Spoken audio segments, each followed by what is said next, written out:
नमस्कार, बहुत स्वागत है आप सभी का न्यूज इंडिया पर। मैं हूं आपके साथ नीतू गुप्ता। खबरों की शुरुआत करेंगे। बड़ी खबर इस वक्त की आपको बता दें, होली मनाने पर बीएचयू ने वापस लिया आदेश। पहले होली खेलने पर प्रतिबंध लगाया था, फिर उसके बाद छात्रों ने विरोध किया।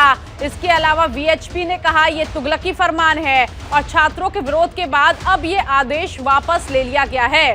तो पहले बैन को नोटिस जारी किया गया था और बैन करने की बात कही गई थी प्रशासन की तरफ से कि कोई भी छात्र होली नहीं मनाएगा। यहाँ पर होली मनाने पर प्रतिबंध लगा दिया गया था, लेकिन जैसे इस पूरे मामले में प्रतिक्रियाएं आने लगी, छात्रों का विरोध हुआ, उसके बाद इस आदेश को वापस ले लिया गया प्रशासन की तरफ से।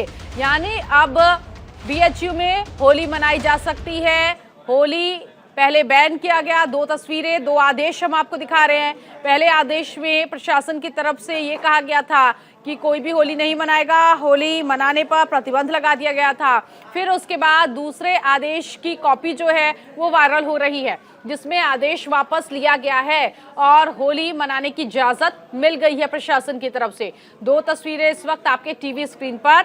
आपको बता दें, बनारस हिंदू विश्वविद्यालय में होली मनाने पर प्रतिबंध लगा दिया गया था, जिसका छात्रों ने विरोध किया। वीएचपी ने कहा कि ये तुगलकी फरमान है और इसके बाद आदेश वापस ले लिया गया।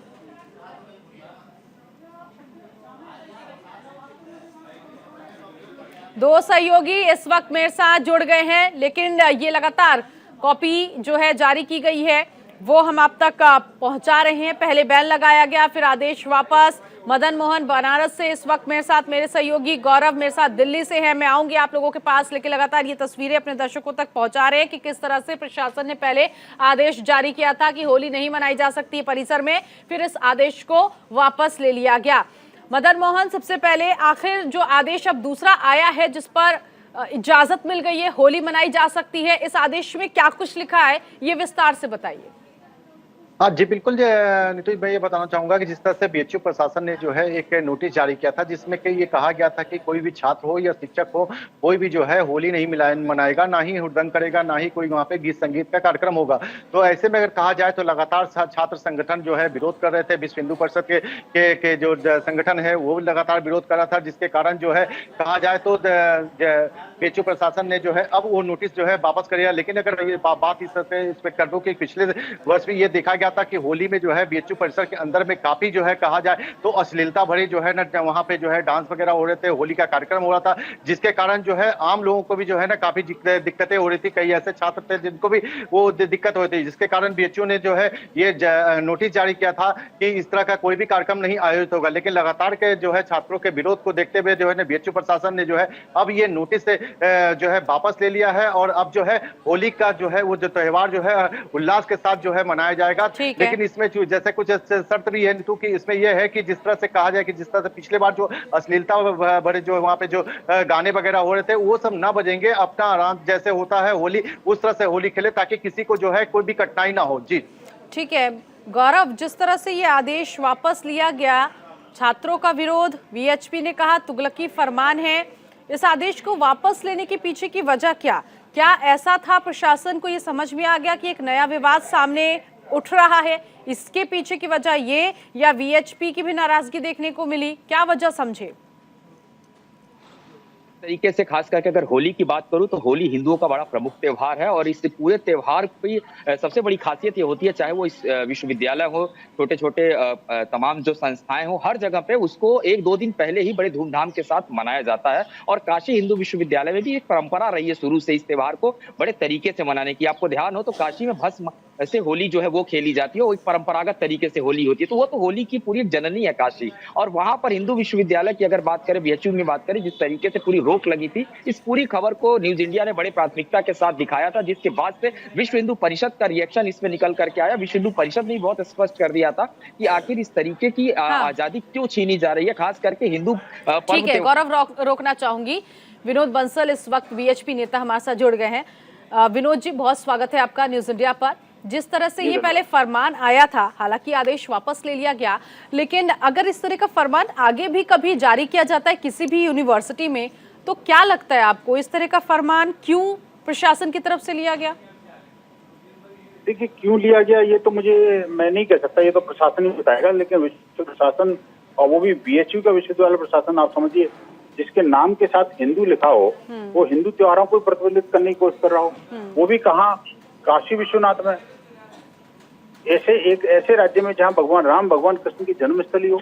हाँ। और आप देखिए कि जिस त्योहार से समाज को एकाकार करने का एक बड़ा बीज मंत्र मिलता हो, जिस पर्व के माध्यम से एक समृद्ध समाज की स्थापना होती हो, मैं कहता हूँ विश्वविद्यालय प्रशासन को कम से कम इसमें तो ये करना चाहिए कि इस पर्व को, इस महात्योहार को जी तो पैमाने पर मनाना चाहिए, जिससे कि वहाँ देखिए, काशी तो वो नगरी है जहाँ डोम राजा रहते हैं। हाँ जी। आपको पता है कि 1966 में विश्व हिंदू परिषद के तत्कालीन अध्यक्ष माननीय अशोक सिंघल जी और जगतगुरु शंकराचार्य स्वयं जाकर के डोम राजा के घर गए थे और उनको वाकादा निमंत्रित किया था चारों जगत। विनोद जी, ये बिल्कुल मैं मानती हूँ, लेकिन जिस तरह से पहले ये आदेश आया, हालांकि अब तो ये कह दिया गया है कि होली मनाई जा सकती है, कुछ शर्तें भी वहां पर है, और इन शर्तों को अगर समझे तो सिंपल सा ये है कि हुड़दंग किसी तरह की ना हो, किसी तरह की दूसरे लोगों को दिक्कत ना हो, इसको ध्यान में रखते हुए ये त्योहार मनाया जाना चाहिए। हालांकि प्रशासन इस बात को देरी से समझ रहा था, जिसके बाद आदेश को वापस लिया है। ये एक वजह समझ में आ रही है, क्योंकि पहले जो वजह दी गई थी वो यही कि हुड़दंग मचाते हैं, इसीलिए प्रतिबंध लगाया गया।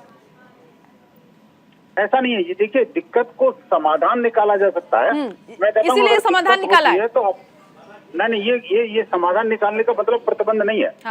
इस प्रतिबंध लगा करके किसी का समाधान नहीं निकलता किसी चीज का।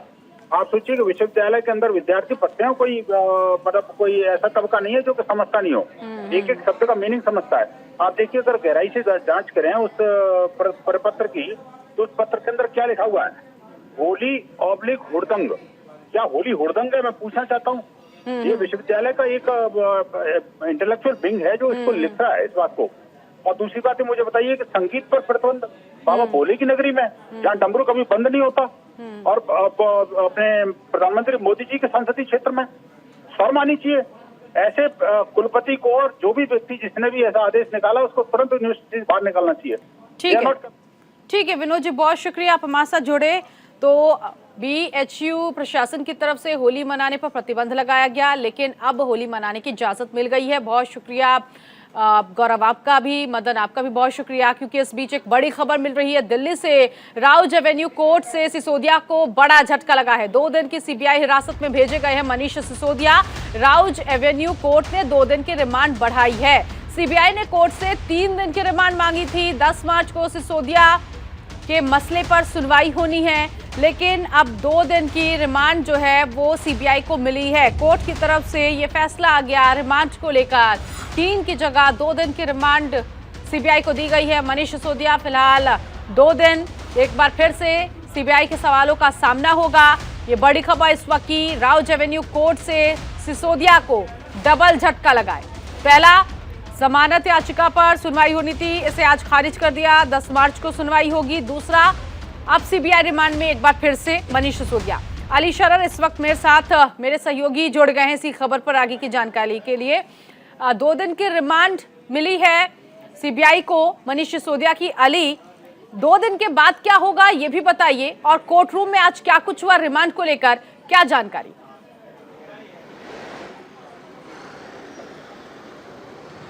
देखिए नीतू, 2 दिन बाद एक बार फिर मनीष सिसोदिया को सीबीआई कोर्ट पर पेश करेगी। उन 2 दिन में के अंदर जो तमाम पूछताछ है, उनके दस्तावेज और तमाम साक्ष्यों के साथ एक बार फिर कोर्ट में पेश होना है, बताना है कि हमने 2 दिन के अंदर ये पूछताछ की है। क्योंकि आज भी जो 5 दिन के अंदर पूछताछ की गई उसका जिक्र सीबीआई से किया गया था, जो अधिवक्ता है उनकी तरफ से। हाँ। क्योंकि मनीष सिसोदिया के जो अधिवक्ता लगातार यही आरोप लगा रहे हैं कि जो सवाल उनके पास है नहीं, लगातार उनसे वही सवाल पूछे जा रहे हैं मेरे मुवक्किल से, और उन्हें जानबूझकर परेशान किया जा रहा है। अली, क्योंकि अभी ईडी की भूमिका को लेकर भी कहा जा रहा है कि इस पूरे मामले में आने वाले दिनों में ईडी भी जो है इस मामले को देखेगी, यानी कि मनीष सिसोदिया की मुश्किलें आने वाले वक्त में और ज्यादा बढ़ेगी। देखिए बिल्कुल नीतू, अभी तक सीबीआई का ही चल रहा है, क्योंकि इस मामले में ईडी ने भी हस्तक्षेप करते हुए मनी लॉन्ड्रिंग का मामला दर्ज किया हुआ है। तो अब ये कहा जा सकता है कि सीबीआई के बाद भी ईडी का एक बार फिर सामना करना पड़ सकता है मनीष सिसोदिया को, क्योंकि जो ईडी के पास भी अलग दस्तावेज 10 मार्च का इंतजार करना होगा और 2 दिन के रिमांड के बाद क्या कुछ होता है मनीष सिसोदिया के साथ, ये देखने वाली बातों की। फिलहाल बहुत शुक्रिया इस जानकारी के लिए।